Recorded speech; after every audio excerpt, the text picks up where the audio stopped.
या पावसाळ्यात बाहेरचं अनहेल्दी चायनीज सूप पिण्यापेक्षा घरी हा हेल्दी सूप एकदा नक्की बनवून बघा. तुम्हाला हा सूप नक्की आवडेल. तर चला मग या सूपची रेसिपी तुम्हाला दाखवतो. सर्वात आधी 4 ते 5 तास काले चणे पाण्यात भिजत ठेवा. चणे प्रॉपर सॉफ्ट झाल्यानंतर त्यांना वॉश करा आणि कुकरमध्ये थोडा मीठ आणि हळद टाकून बॉईल करायला ठेवा. चणे बॉईल झाल्यानंतर थोडे चणे बाजूला काढा आणि मिक्सरमध्ये त्यांची बारीक पेस्ट बनवून घ्या.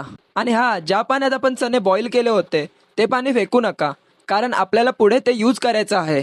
तर हे सर्व झाल्यानंतर आता कढईमध्ये थोडा ऑइल टाका आणि त्यात जिंजर गार्लिक पेस्ट आणि वाटण थोड्या जास्त क्वांटिटीमध्ये ऍड करा आणि मग त्यांना थोडा परतून घ्या. मग नंतर ज्या पाण्यात आपण चणे बॉईल केले होते ते पाणी ऍड करा आणि त्याच सोबत आपण जो पेस्ट तयार केला होता तो पण टाकून घ्या आणि सगळं प्रॉपर मिक्स करा. त्यानंतर सूपमध्ये धना पावडर, जिरा पावडर, गरम मसाला आणि ब्लॅक पेपर, त्याचसोबत चवीनुसार मीठ ऍड करा आणि सूप 10 ते 15 मिनिटं उकळून घ्या. आणि जर तुम्हाला सूप जाड पाहिजे असेल तर त्यात तुम्ही कॉर्नफ्लॉवर पण ऍड करू शकता.